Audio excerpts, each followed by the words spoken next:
내용인데 출애굽기 34장에서 레위기 27장까지 내용이다.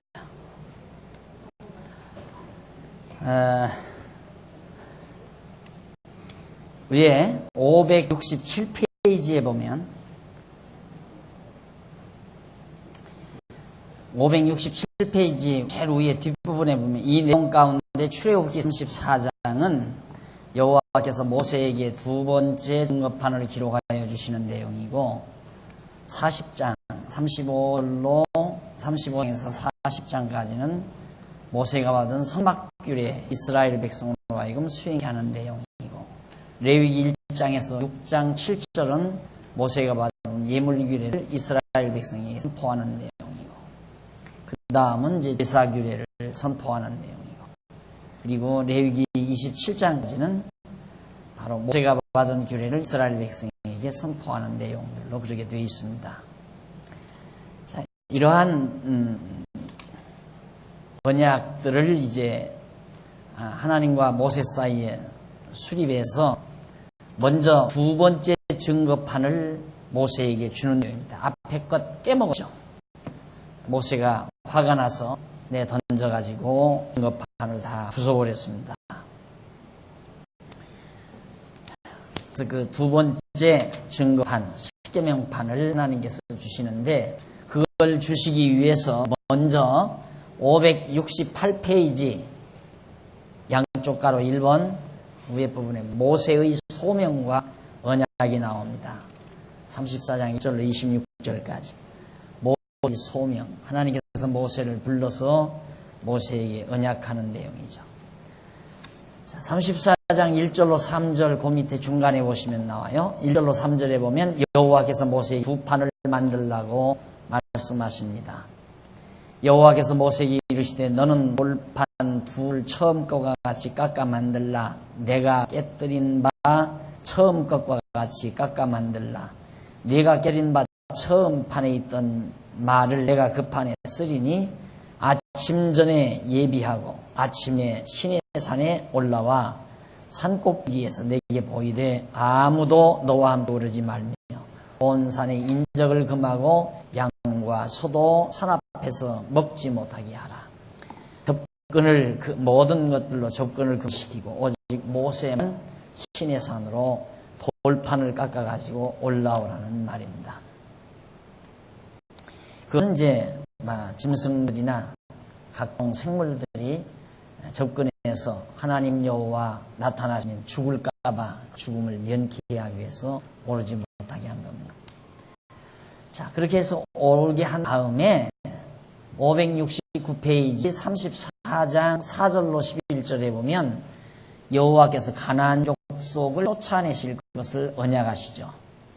모세가 돌판 둘을 처음 것과 같이 깎아 만들고 아침에 일찍 일어나 그 두 판을 손에 들고 여호와의 경대로 시내산에 올라가니 여호와께서 구름 가운데 강림하사 그와 함께 거기 서서 여호와의 이름을 반포하실세 여호와께서 그의 앞으로 지나시며 반포하시 여호와로라 여호와로라 자비롭고 은혜롭고 노하기를 더디하고 인자와 진실이 많은 하나님이로다 하는 얘기입니다. 여호와로라 여호와로라.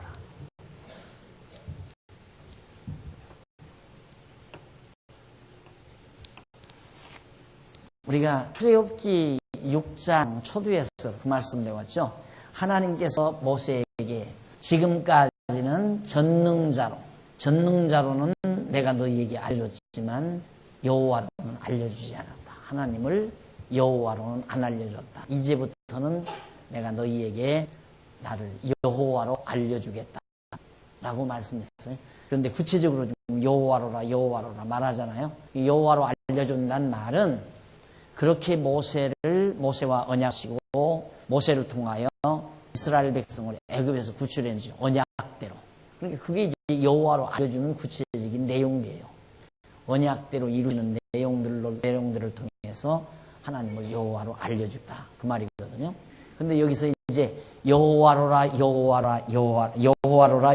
하면서 여호와는 자비롭고 은혜롭고 노하기를 더디하고 인자와 진실이 많은 하나님이로다. 자, 자비롭고 은혜롭고. 거기 하나 해주세요. 자비, 은혜, 그 다음 노하기, 더디, 그 다음 네? 인자, 그 다음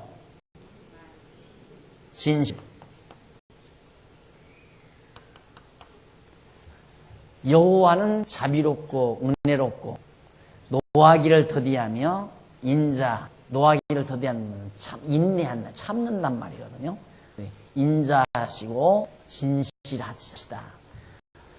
이 내용만 잘 아시면 시편 저예요. 시편 내용이 쫙 그냥 이 내용이 여호와인데 여호와는 자비하다, 은혜롭다. 이게 자비, 사랑한다 이 말이거든요. 사랑과 은혜, 즉 이것은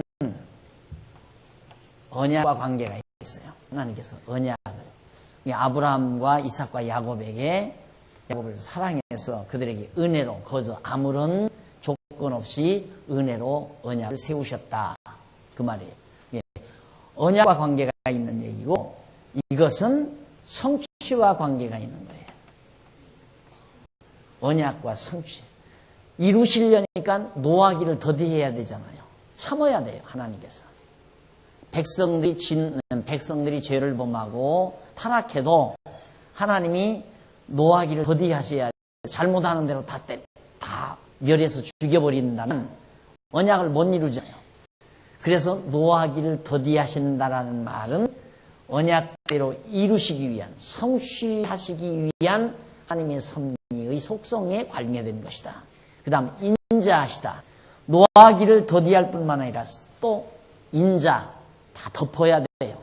모든 죄를 덮고 용서해야 돼요. 이건 인자, 용서와 관계. 노하기를 참고, 범죄에도 참고, 사랑으로 인자하고 용서하시고. 그 다음 진실은 쉽죠? 진실은 뭐예요? 거짓 없이 언약대로 꼭 이루신다. 진실하다. 그러니까 여호와는 언약대로 이루시는 분인데, 언약대로 이루시는 분, 이게 여호와인데, 여호와의 속성은 자비롭고 은혜롭고 노하기를 더디하며 인자하시고 진실하시도다. 이게 여호와의 속성을 다해요. 전부 시편 가보면 이 여호와는 자비하시도다, 은혜롭고 자비하시다, 그의 인자와 진실을 찬양하라, 뭐 이런 얘기들이 막 시편에 다 깔려 있잖아요. 이거예요. 언약대로 이루신, 성취하신 여호와를 찬양하라. 할렐루야, 그거 할렐루야. 이게 이제 여호와 찬양하라, 그 말. 여호와를 찬양하라. 마지막 시편 마지막 부분에 할렐루야, 할렐루야. 처음 할렐루야 해놓고 마지막에서 또 할렐루야. 여호와를 찬양하라. 왜? 자비롭고 은혜롭고 노하기를 더디하시며 인자하심이 많으시고 진실하시도다. 그러니까 여호와를 찬양하라. 그 말은 언약대로 이루어 주신 분이시기 때문에 그를 찬양하라 그 말이에요. 시편 강의 다 끝났어요. 이게 얼마나 중요한가. 저기 이거.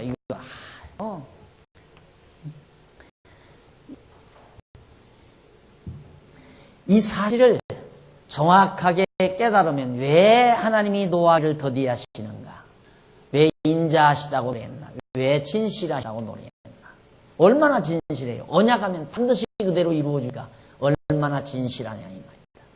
진실하고 참되고 자비롭고 은혜롭고 노하기를 더디하시고.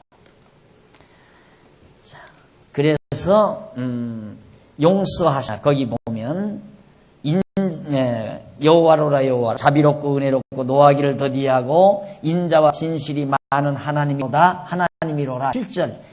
인자를 천대까지 베풀며, 그 말이에요. 요 인자를, 죄를 져도 용서하시는 인자하심을 천대까지 베푼다. 그 말이에요. 우리 이거 주일날 낮에 교회에서 잘 배우고 다윗 솔로 천대까지 베푼다. 쫙 베풀어요. 천대까지라는 영원토록 베푼단 말이에요.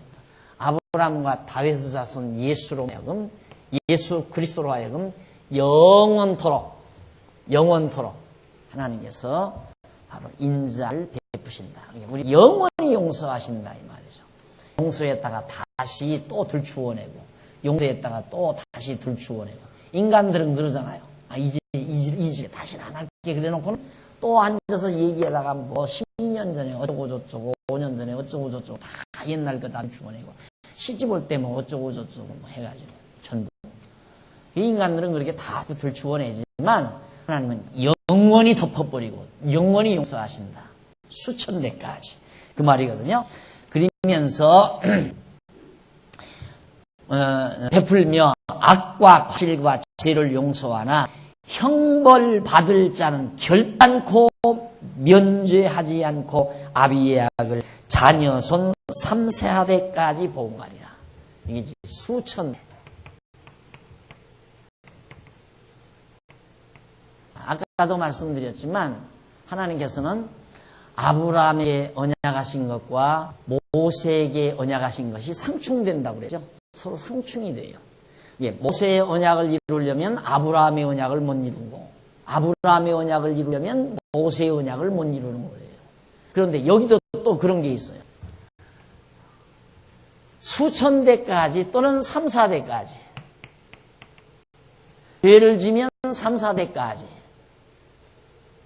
은혜 베풀 자에게는 수천 대까지, 멸할 자에게는 3, 4대까지. 3, 4대까지 한다면 수천 대를 은혜를 못 베풀고, 수천 대까지 은혜를 베풀면 3, 4대까지만 3, 4대까지 보응한다는 말을 못 이루는 거고, 이 둘이 괴리를 빚는 거예요. 두 가지 사항이. 그런데 하나님 이것을 이루신다 이 말입니다. 3, 4대는 북쪽 이스라엘 를 향해서 이루시고, 그런데 반드시 멸할 자가, 반드시 멸할 자 거기 나와요. 결단코 면죄하지 않고 아비의 악을 자녀 손 3, 4대까지 보응하리라. 반드시 보응한다 이 말이죠. 그리고 모세가 급히 땅에 엎드려 경배하며 그렇게 말해서 수천 대까지 이루고 3, 4대까지 이룬다. 이것이 이전 모세에게 하신 언약인데, 이 언약대로 다윗 이후 다윗 한 사람으로 하여금 그 다윗 후손이 수천 대까지 하나님의 인자심을 힘입고, 그리고 멸망할 자, 반드시 멸할 자, 그들은 3, 4대에 다 멸하게 됐다. 이것이 다윗 이후에 이스라엘 민족사에서 그대로 나타납니다. 가로되 주여 내가 주께 은총을 입거든 원컨대 주에 엎드려 원컨대 주는 우리 중에서 행하옵소서. 이는 목이 곧은 백성이니라. 우리 악과 죄를 사하시고 우리로 주의 기업을 삼으소서. 여호와께서 가라사대 보라 내가 언약을 세우나니 곧 내가 아직 온 땅 아무 국민에게도 행치 아니한 이적을 너희 전체 백성 앞에 행할 것이라. 너의 머무는 나라 백성이 다 여호와의 소유를 보리니 내가 너를 위하여 행할 일이 두려운 것임이니라. 너는 내가 오늘 네게 명하는 것을 삼가지라. 보라 내가 네 앞에서 아모리 사람과 한 사람과 헷 사람과 브리스 사람과 휘 사람과 여부수 사람을 쫓아내라.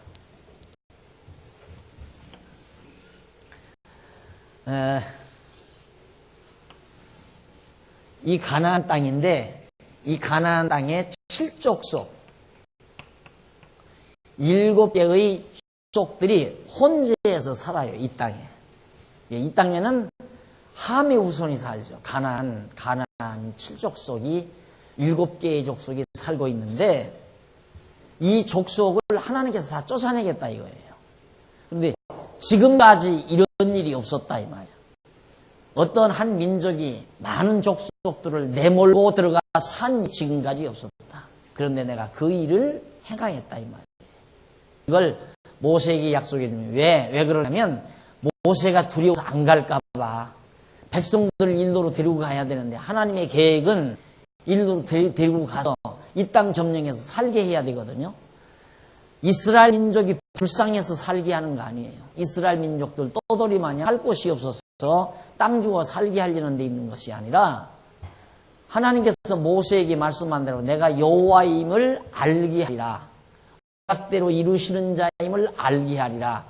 여호와를 알게 하기 위해서, 계시하기 위해서는 반드시 이스라엘 열조와 언약한 이 땅 들어가게 해야 한다 이 말이죠. 그러니까 하나님 당신을 알게 하기 위한 것이 이 땅 들어가게 하는 목적이에요.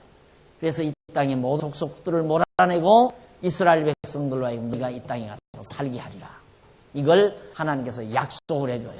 그러면서 이게 들어가 사는데 이처럼 하나님의 인자를 수천 대까지 베풀어주고 그 다음 3, 4대까지 아들의 죄를, 아비의 죄를 3, 4대까지 보응하겠다. 이게 이제 하나님께서 이스라엘 영도자 모세에게 언약하신 내용인 말입니다. 언약대로 그대로 이루어지잖아요. 가나안 땅 들어가서 다윗이 왕이 되어지고 그 민족들을 그대로 언약한 대로 수천 대 이르게 하고 3, 4대까지 보응하는 이런 섭리가 쭉 역사로 이어지고 있는 겁니다. 그러면서 넘어가서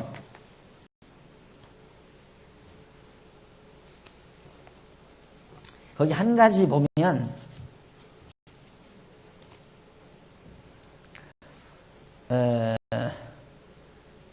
570페이지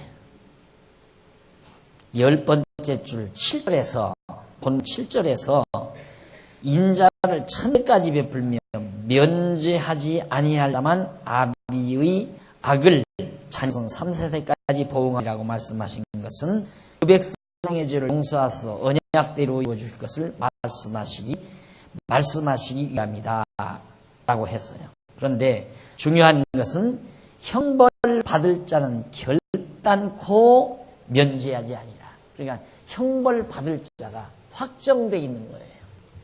이 형벌 받을 자. 그리고 수천대 인자 베풀 자. 인자를 베풀 자. 하나님께서는 형벌을 받을 자와 인자를 베풀 자. 이걸 딱 정해놓으시고 이스라엘 민족사를 섭리해 가시잖아요. 그러니까 내가 내 편에서 하나님의 인자하심을 내가 받고 싶다고 해서 받는 것도 아니고 내가 형벌을 받겠다고 해서 형벌 받는 것도 아니에요. 우리 지금 공부하지만은 북쪽 이스라엘이 형벌을 받는데 남쪽 나는 형벌 받을 짓을 안 했나? 더 많이 했어요. 행동으로 보자면. 그러니까 행한 대로 하나님께서 하신다면 남쪽과 북쪽 모두를 다 형벌을 해야 돼요. 그런데 하나님께 북쪽은 형벌을 하시고 남쪽은 인자를 베풀어서 섭리해 가신다. 그것이 하나님의 주권적인 섭리고 그것이 하나님의 언약대로 이루시는 성취하시는 바로 그 인자하심, 바로 여호와이심을 알게 하기 위한 하나님의 섭리다. 이래서 하나님의 작정과 예정 섭리를 반대하면 성경을 한두 구절도 해석할 수가 없다. 이해를 못하는 사람이에요. 그러니까 예정론을 모르는 사람이거나 예정론을 믿지 않는 사람은 성경 모른다고 하면 틀림이 없어요. 예정론을 확실히 믿는 사람은 성경을 아는 사람이에요. 어떻게 예정론, 하나님의 예정과 작정을 모르고 성경을 풀어갈 수 있어요? 도저히 풀 수가 없어요. 벌써 언약이란 말이 작정을 근거하잖아요. 하나님의 작정을 근거해서 하나님이 언약하거든요. 근데 성경에 언약하시고 언약대로 이루시는 이 성경인데, 우리가 아무리 정말 성경을 모르는 사람도 세례를 받으러 세례문답 하러 이제 좀 있으면 세례문답 하잖아요. 부활절에. 목사님께 가면 물어요. 성경은 무엇과 무엇으로 이루어졌습니까? 언약과 성취로 성경은 어떻게 이루어져 있습니까? 구약과 신약으로 이루어졌습니다. 우리 대답이요. 그럼 구약은 뭡니까? 그럼 구약은 언약입니다. 신약은 뭡니까? 성취의 예입니다. 그렇게 하면 새겨주잖아요. 그렇게 문답할 때 나오잖아요. 그게 구약은 언약이고 신약은 성취라는 거 다 알아요. 다 알면 그렇게 성경을 풀어가야 되잖아요. 언약과 성취로 풀어가야 된다 이 말이에요. 그럼 언약과 성취는 언약대로 이루시는 역사섭리는 하나님의 작정에 기초한 거란 말이야. 이 작정 안에 예정이 들어있는 건데 하나님의 예정섭리가. 작정과 예정을 모르는 사람이 어떻게 성경을 풀어가느냐 이 말이에요. 그런데 모든 기독교 모든 교단에서 예정론을 믿는다는 장로교 하나밖에 없어요. 따라서 장로교만 성경을 제대로 아는 교단이다 라고 말할 수 있고, 그런데 장로교라고 해서 다 성경을 제대로 아는 교단인가? 예정론을 가르치는 장로교만. 그렇죠? 그래서 그렇게 예정론 하는 거예요. 예정을 모르고 무슨 성경을 가르쳐요? 절대 못 가르쳐요. 한두 구절 못 가르쳐요. 자, 넘어가서 571페이지 34장 12절로 17절. 그 땅 족속과 언약 맺지 말고 우상을 제하라고 명령하십니다. 자, 그러면 여기 들어가거들랑 이 땅에 7족속이 이스라엘 백성들은 애굽에서 지금까지 살아왔고, 그러니까 참 재미난 건 뭐냐면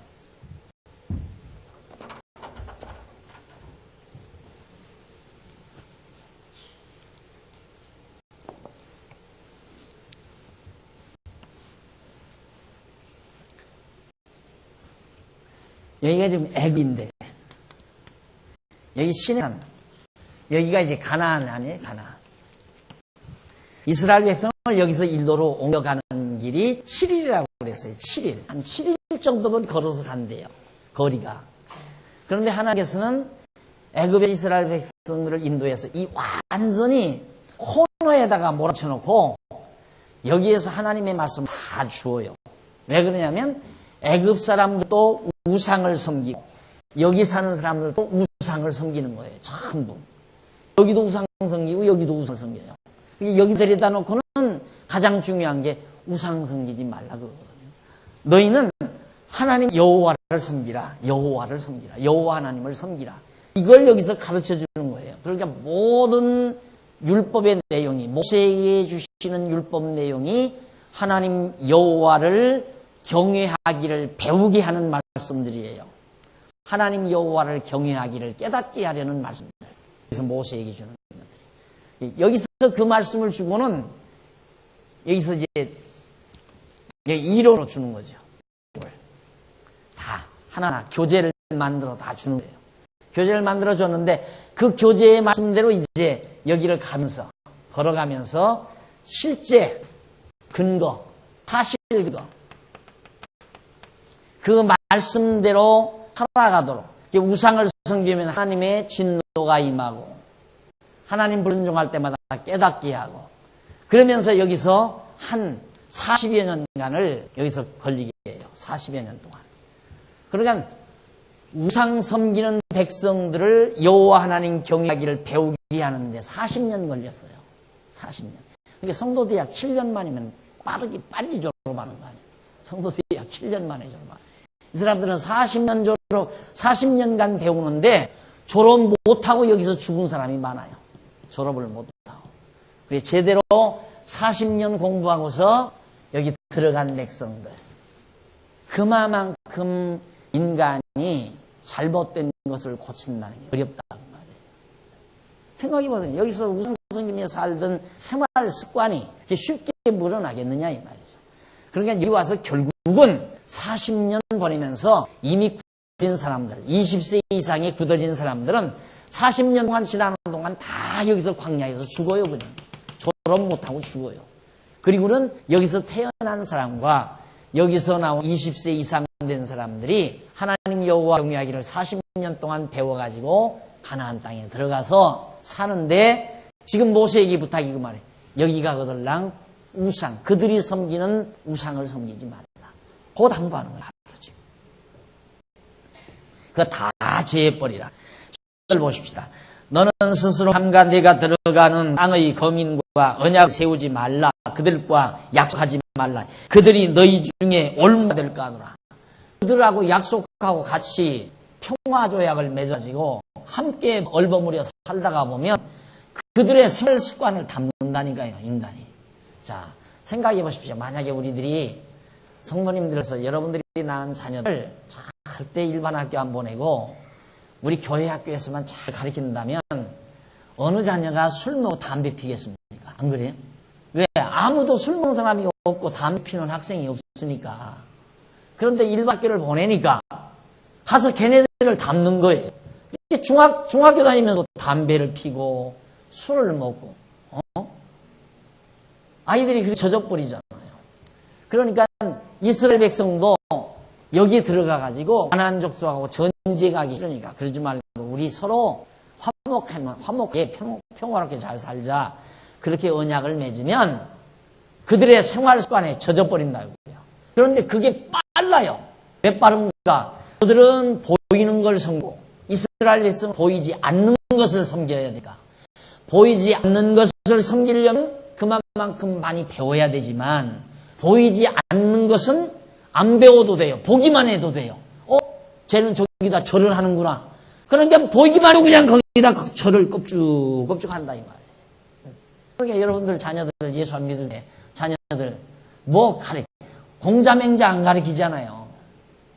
대학이니 논어니 이런 거 하나도 안 가르쳐요. 안 가르쳐도 제삿날 절하는 것만 보여주면 이놈이 나이 먹어서 같이 절한다 이거야. 왜 절하는지도 모르고 그냥 절하는 거야. 그냥.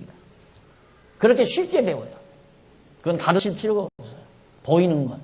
그런데 하나님 여호와 경외하는 것은 보이지 아니하는 하나님이기 때문에 일일이 가르쳐야 되고 또 구별해야 되고 저들과 다르다. 가나안 족속이 섬기는 우상과 보이지 아니하는 여호와 하나님과는 전혀 다르잖아요. 여호와 하나님은 창조주 하나님이시고 언약대로 이루어 가시는 역사 섭리의 하나님이지만 우상은 가나안 사람들이 만들어서 섬기는 거란 말입니다. 인간이 만든 거라고 말이에요. 그런데도 여기에 젖어질 가능성이 훨씬 많다. 그러니 정말 하나님께서 이스라엘 백성들을 데리고 가는 모세에게 당부를 안 할 수가 없어. 그래서 너희는 도리어 그들의 단을 헐고 그들의 주상을 깨뜨리고 그들의 아세라상을 찍을지어다. 너는 다른 신에게 절하지 말라. 여호와는 질투라. 이름하는 질투의 하나님이니라. 너는 삼가 그 땅의 거민과 언약을 세우지 말지니 이는 그들이 모든 신을 음란히 섬기며 그 신들에게 희생을 드리고 너를 청하면 네가 그 희생을 먹을 함이며 또 네가 그들의 딸들로 네 아들들을 삼음으로 그들의 딸들이 그 신들을 음란히 섬겨 네 아들로 그들의 신들을 음란히 섬기게 할까 함이라. 너는 세상들을 부어 만들지 말지니라. 언약에서 서로 사도 남고 거기 사는 저 가나안 족속들과 그러면 다 그리 전부 다 유혹당한다. 전부 유혹당한다. 딸들 며느리 삼았다 가나안 족속을. 그러면 그 딸들이 우상을 음란히 섬긴다. 여기서 우상은 반드시 음란을 동반해요. 우상 숭배는.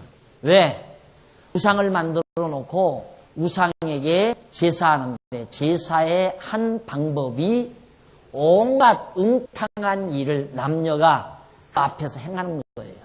그래서 모든 거기 제사에 참여한 모든 백성들로 막 광분하게 만드는. 요즘 이제 쇼할 때 막 젊은 애들이 막 마이크를 들고 노래하면서 막 다 재진 옷 입고 막 그냥 인간들을 다 광분시키잖아요. 참여한 사람들을 다 광분하게 만드는.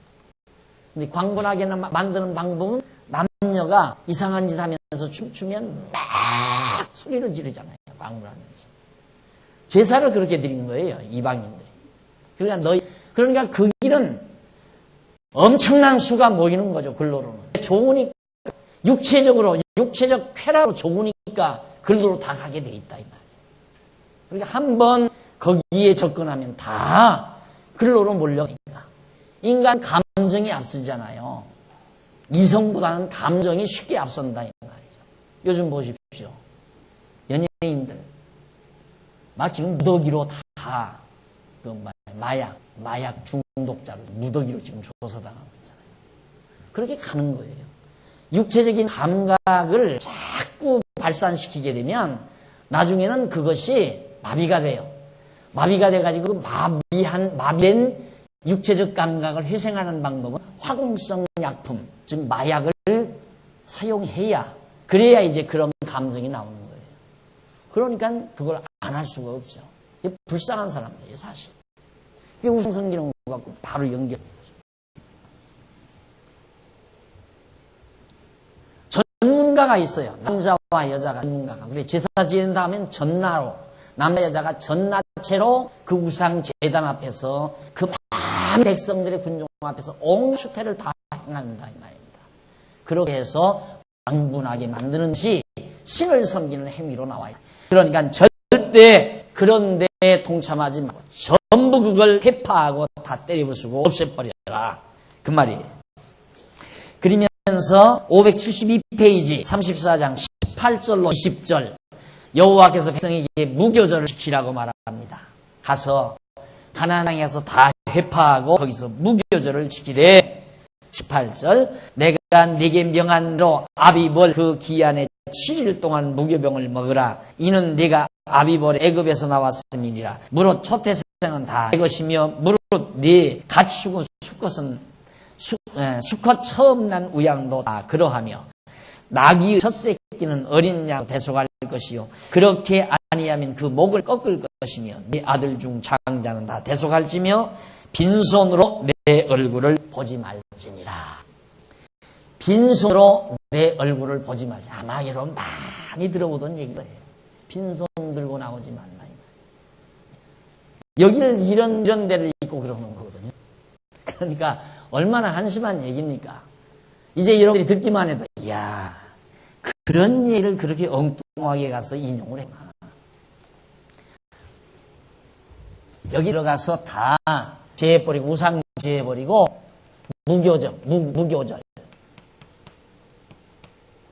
무교절을 지키라 이 말이거든요. 무교절이란 뭐냐면 누룩이 없는 떡을 먹는 절기, 유월절이라 이 말이에요. 애굽에서 처음 나올 때 하나님께서 10가지, 9가지 재앙을 내려도 애굽 사람들이 안 놔주지 않아요. 놔준다고 했다가 또 안 놔주고, 놔준다 했다가 또 안 놔주고. 그러니까 하나님께서 마지막 애굽 사람들에게 하나님께서 장자, 애굽 사람의 장자, 그리고 짐승의 첫 새끼, 그걸 다 죽여버렸어요. 그러니까 집집마다 장자가 없는 집이 어디 있어요? 첫 새끼가 없는 집이 어디 있고.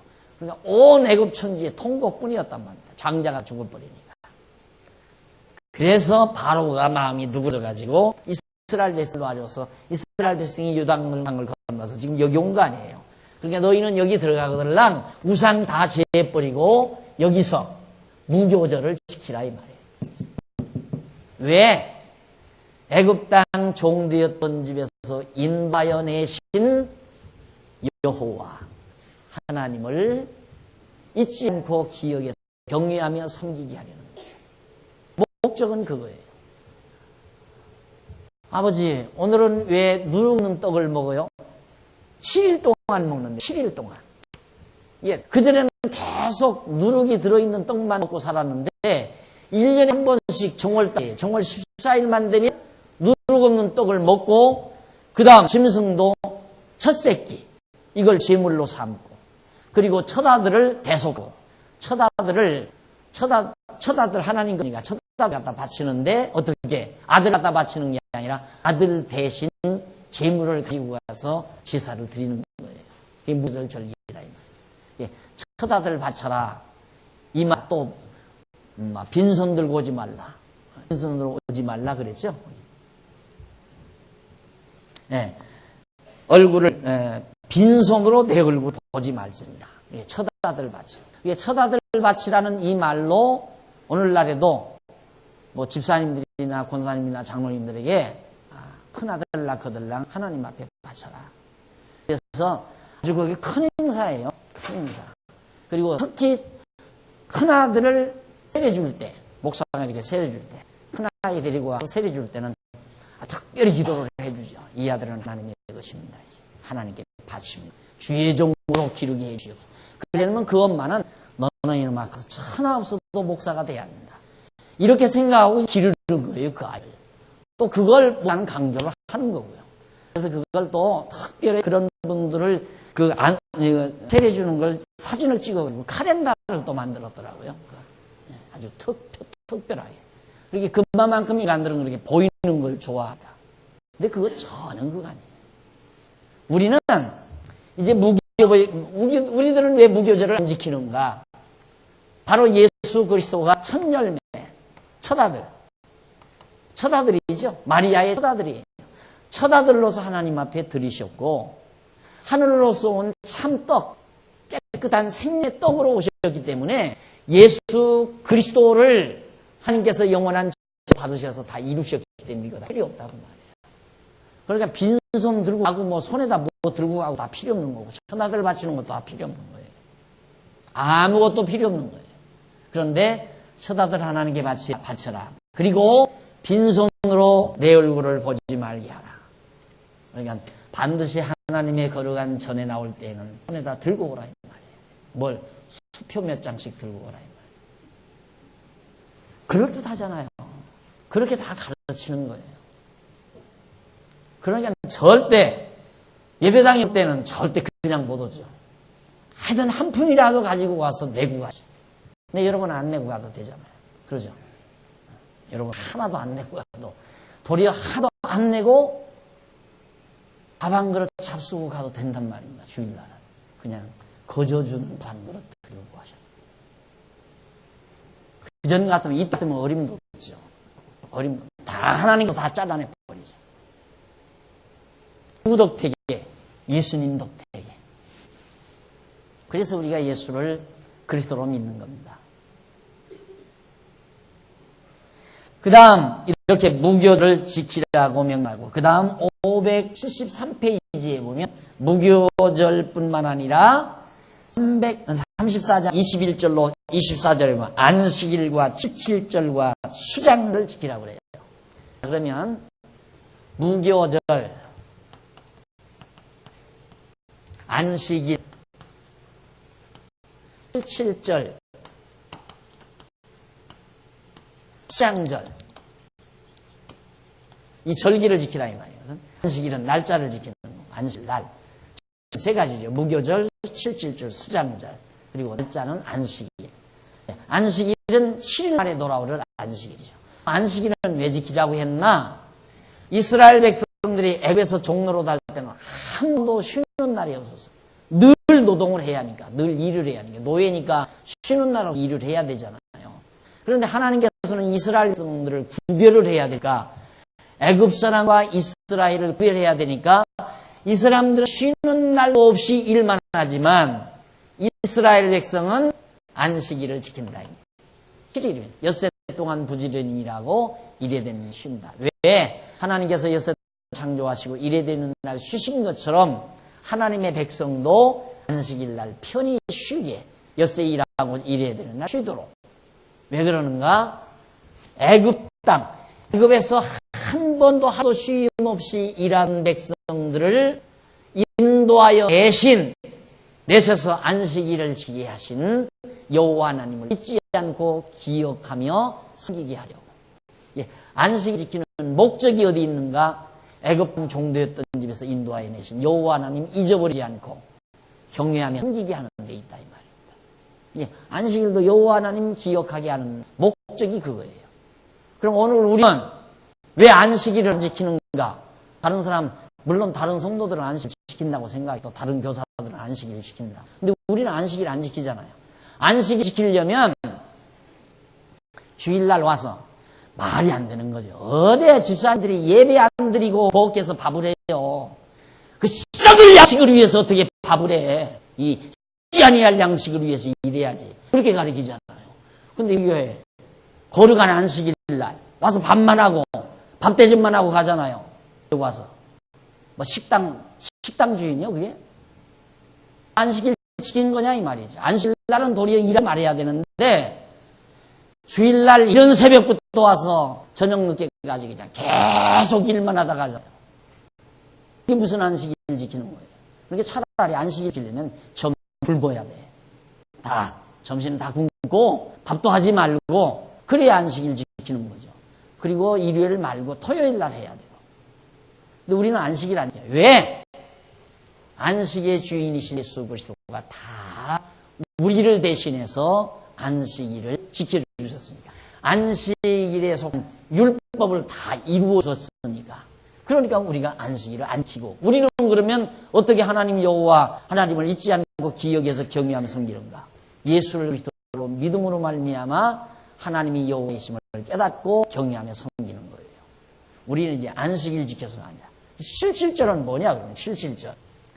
실질절은 이스라엘 백성들이 이 땅에 들어가서 씨앗을 해서 그해 처음으로 무교절을 지킨 다음 실질절 77이 49일 77절 49일 후 오순절이라고도 해요.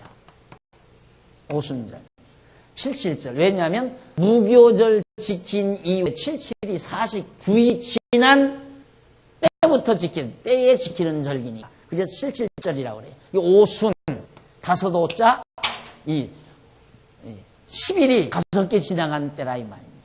오순절. 그래서 이제 이 오순간에 5일이 5번 순이 10일이 1순위 10일 아니요? 10일이 5번 되던 날. 그래서 오순절이라고도 하고 실절이라고도 하고. 6월절 지키는 때 여기서 첫 열매, 그 해의 첫 열매. 우리나라도 씨앗 뿌려서 그 해의 첫 번째 거두는 것이 뭐냐면 밀이나 보리를 거두잖아요. 그래서 오순절 또는 맥추절이라고도 해요. 맥추절. 보리 맥자. 보리를 거두어 드린다 해서 맥주절. 이걸 지키라 이거예요. 그럼 그걸 왜 지키라고 그랬는가? 그것. 여기다가 씨앗을 뿌려서 고기를 거둬서 먹게 됐다 이 말이죠.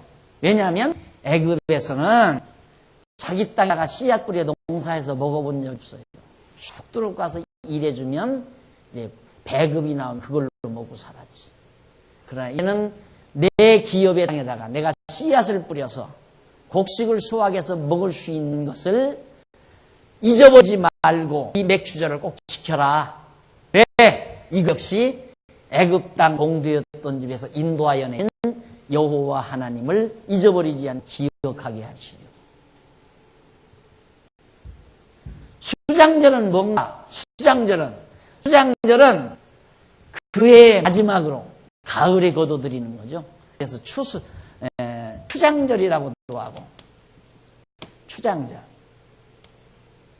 추수절, 그다음 뭐 수장절이라고도 하고 이 가을에 거두는 거예요. 가을 추장, 가을에 거둬들이는 절기. 그걸 요즘에는 이제 뭐 감사절, 추수감사절이라고 그러는데 그거 아니에요. 추수감사절하고 여기 말하는 수장절하고는 본질적으로 의미가 달라요. 추수감사절은 교회의 전통이에요. 그냥 우리 신약교회의 전통. 수장절은 구약의 율법이고 가을에 곡식을 거둬들인 것에 대한 절기죠. 추수감사절은 퓨리탄들이 청교도들이 영국에서 미국 아메리카 대륙으로 건너가가지고 처음 농사를 했는데 너무너무 풍작이 된 거예요. 그동안 묵어 터진 땅에다가 곡식을 심으니까 얼마나 잘겠어요. 그러니까 곡식을 거둬들여가지고 축제를 벌는 거예요. 곡식을 잔뜩 싸고 풍년을 주신 하나님께 축제를 벌렸는데 그것이 아름다운 전통으로 우리 신약교회에 전해지게 된 거예요. 한 300~400년 전부터. 그것이 이제 전통적으로 그냥 좋은 절기이기 때문에 우리가 하는 것뿐이지 추수감사절 안 지킨다고 해서 무슨 뭐 율법을 범하거나 잘못되거나 그건 아니에요. 다만 교회의 아름다운 전통을 우리가 그냥 다스려서 하는 것뿐이지 뿐이라 이 말입니다. 그러니까 수장은 가을의 마지막 열매. 마지막 열매. 이건 첫 열매. 실절은 첫 열매. 이것을 하나님께 드리는데 이 마지막 열매를 드리는 것도 마찬가지로 하나님께서 이 땅에 와서 이렇게 풍요로운 곡식을 거두어서 먹고 살도록 하신 여호와 하나님을 잊지 않고 경외케 하려는 거죠. 자, 그래서 거기 보면 573페이지 중간 줄바꾼데 보면 여호와께서 안식일을 비롯하여 이 절기를 지키라고 하신 목적이 뭔가? 모두가 이스라엘 백성으로 하여금 자기들을 애굽 무거운 짐 밑에서 인도하여 내신 여호와 하나님을 잊어버리지 아니하고 경외하며 섬기게 하시려는 데 있다. 그리고 이러한 모든 절기들은 예수 그리스도의 죽으심과 부활, 승천과 재림에 대한 예표로서의 모형과 그림자이다. 무교절 곧 유월절 절기는 예수 그리스도께서 십자가의 유월절 양으로 죽으신 것에 대한 예표이며, 칠칠절 곧 오순절은 예수 그리스도께서 부활 첫 열매가 되셔서 승천하시는 데 대한 예표이고, 수장절은 초막절, 초막절은 예수 그리스도께서 마지막 날에 알곡과 쪽을 거두어 심판하시려 재림하시는 것에 대한 예표이다. 자, 그러면 여기서 무교절은 죽으심, 예수 그리스도의 죽으심에 대한 예표고,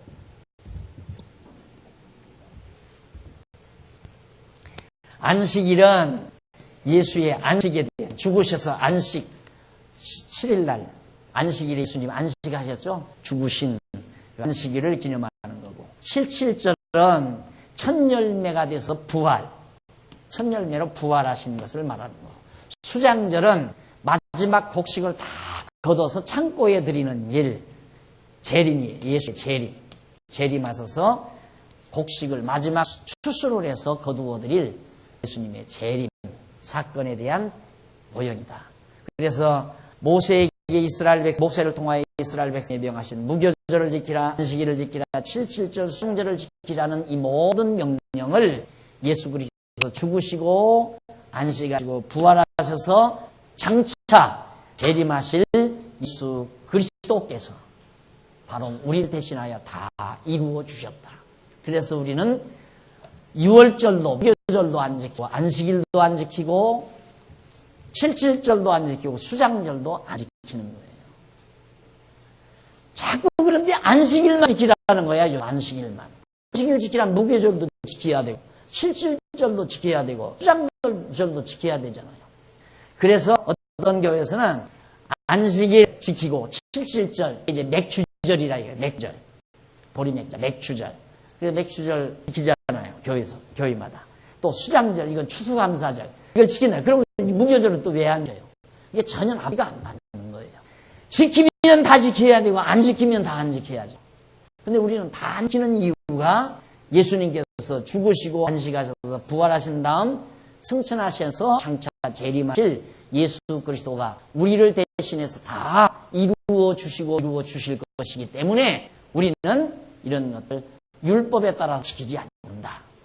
이건 하나의 모형이고 유치하게 여호와 하나님을 가리키는 거지만, 우리는 예수 그리스도를 통해서 하나님이 여호와이심을 고등한 지식으로, 가장 고상한 지식으로 깨달아 알고 섬기게 하는 것이다.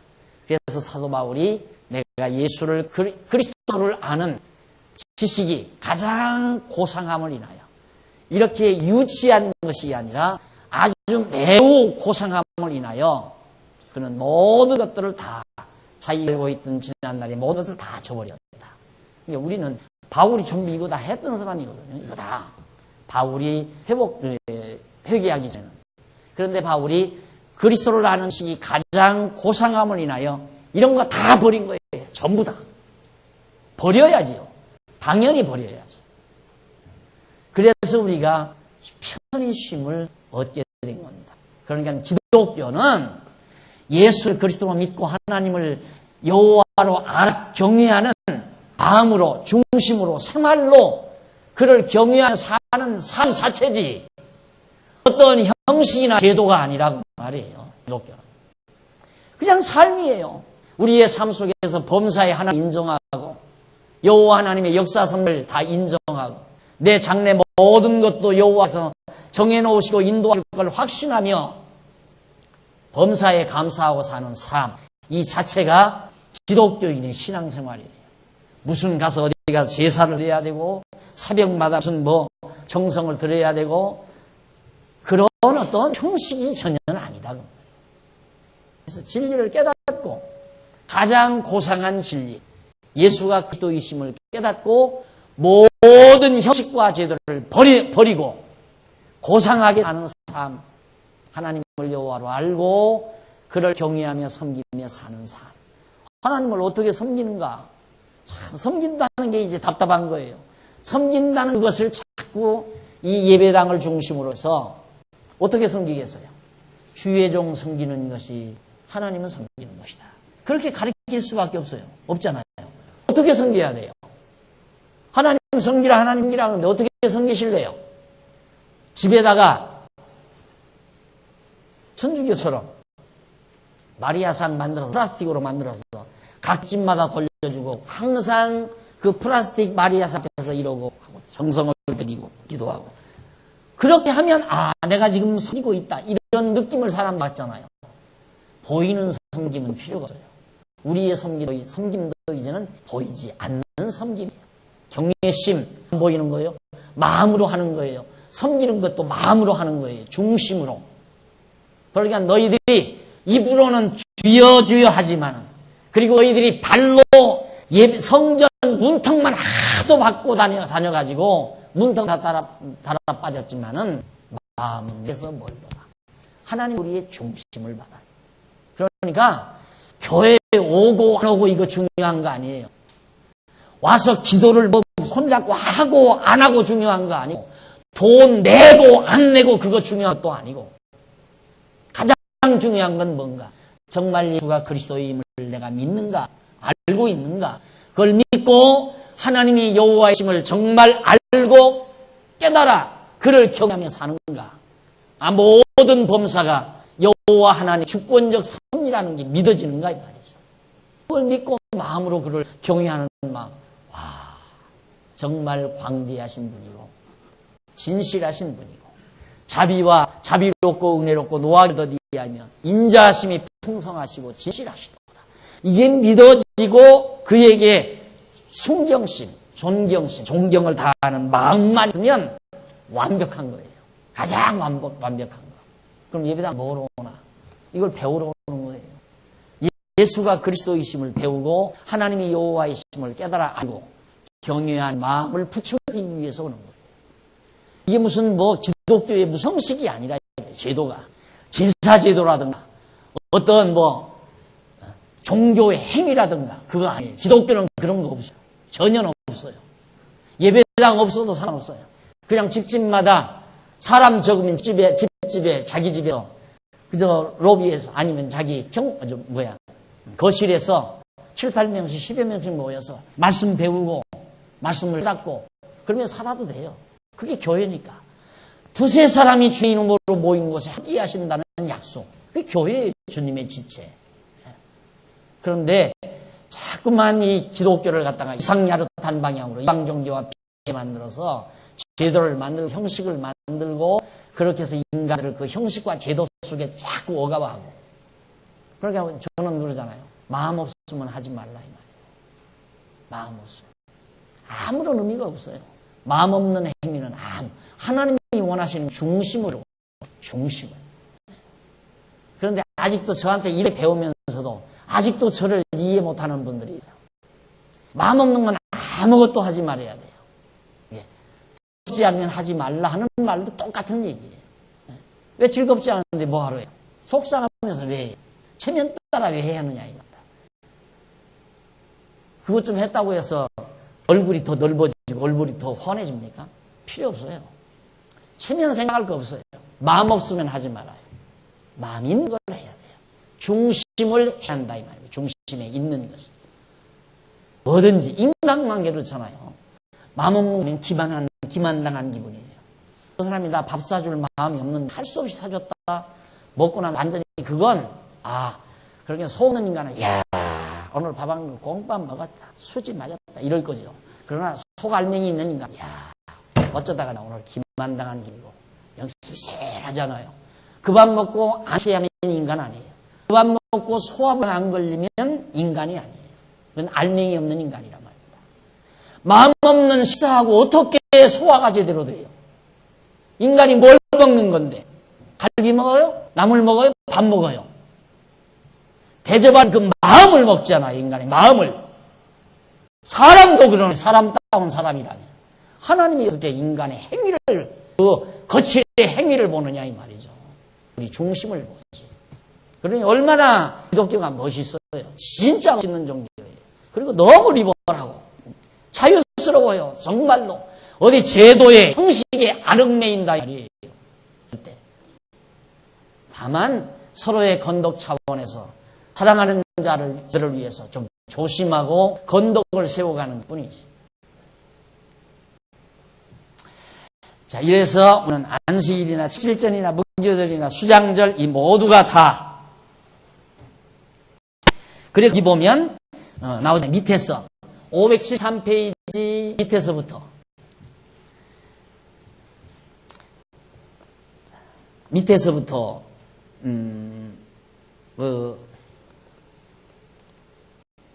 쭉 설명을 했죠. 그러면서 밑에서부터 세 번째 줄 중간에 보면 따라서 여호와께서 이스라엘 백성에게 지키라고 명하신 모든 절기는 예수 그리스도의 사역에 대한 예표로서의 모형과 그림자다 이 말이에요. 그러니까 이런 모든 것들을 모세로 하여금 하라고 명령하신 것은 장차 예수 그리스도가 오실 것에 대한 언약의 말씀이죠. 이런 모형적인 것을 통해서 진짜 형상이신 예수를 보내준다. 이것에 대한 언약의 말씀이라 이 말이에요. 그러니까 이것은 언약이고 예수 보낸다는 메시아 보낸다는 언약이고 이건 메시아 왔던 성취 내용이에요. 언약으로 이루어졌다 그 말이에요. 이 신약이. 성경이 쉬워요. 간단하고. 예수가 그리스도인 것을 믿으면 신구약 성경 다 아는 거예요.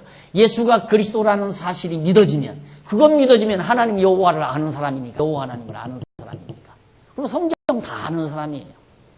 그래서 결국 아무리 많은 이 성경이 아는 것 같아도 공부 제대로 딱 하고 나면 구슬알처럼 마지막 땡그랗게 머리에 남는다. 뭐가?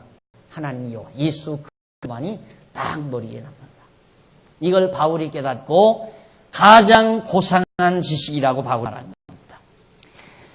그 다음 넘어가서 574페이지 제일 상단에 보면 34장 25절로 26절 여호와께서 제물을 드리는 일에 주의하라고 명하라. 너는 25절 너는 내 백성의 피를 유교병과 함께 드리지 말며 유월 희생을 아침까지 두지 말며 너희 토지 소산의 처음 익은 것을 가져다가 너희 하나님 여호와의 전에 드릴지며 너는 염소 새끼를 거미의 젖으로 삼지 말라.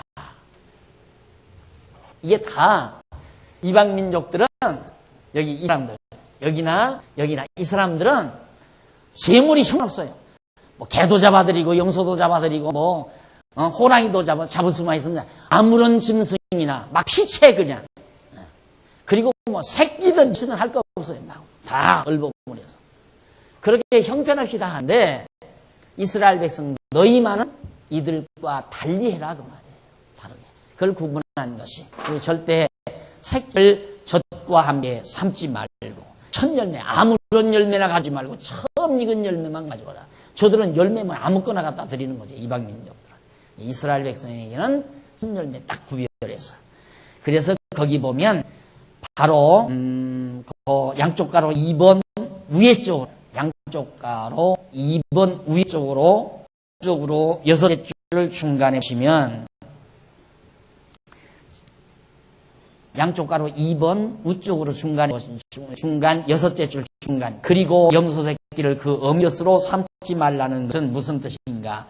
이스라엘 백성을 이방의 잔인한 풍속을 따르지 아니하는 거룩한 백성으로 구별하기 위한 것이다 나와죠. 이러한 의식적인 규례들은 모두가 이스라엘 백성으로 하여금 애굽 무거운 짐 밑에서 인도하여 내신 여호와 하나님을 잊어버리지 아니하고 기억하여 경외하며 섬기게 하려는 그 목적이 있다는 얘기입니다. 다 똑같아요. 어느 것이나 구약에 모세에게 명하신 모든 말씀은 여호와 하나님 잊지 않고 깨달아 알게 하기 위한 것이다. 내가 여호와로 알하리라. 언약하신 대로 창세기 6장에서 그 언약대로 지금 하나하나 하나님을 여호와로 알게 하기 위한 모든 절기와 제도와 규례들을 하나하나 지금 만들어서 모세에게 전하고 있는 겁니다. 이것이 여호와 하나님을 경외케 하신 하나님의 섭리. 오늘 또 우리는 정말 얼마나 간단한 고상한 지식, 예수를 그리스도로 믿는 이것이 최고의 지식이다. 가장 고상한 지식이다. 하나님을 여호와로 알고 섬길 수 있는 이 말씀 늘 기억하시면서 항상 평강과 기쁨이 여러분의 심령이 있기를 바라면서 오늘 강의를 여기서 마무리입니다. 기도하십시다. 전능하신 하나님 아버지, 은혜와 사랑을 감사드립니다. 오늘 또 저희들에게 귀한 시간 허락해 주셔서 모세를 통하여 명하신 모든 말씀에 의해 예수를 그리스도로 우리들이 믿을 수 있는 이 확신을 얻게 하심을 진심으로 감사합니다. 하나님 아버지, 우리도 죄의 권세에서 다 해방받아 거기에서 건져내 주신 하나님 여호와를 잊지 않고 기억하게 하시려고 예수를 보내어 우리를 죄와 사망 권세에서 건짐받게 해주신 일로 깨달아 알고 늘 하나님 여호와를 경외하며 사는 슬기롭고 지혜로운 종들이 되게 하시옵소서. 연보했습니다. 마음에 담긴 연보를 통하여 하나님의 선하신 아름다운 일들이 이루어지도록 역사하시옵소서. 예수님의 이름으로 기도드립니다. 아멘.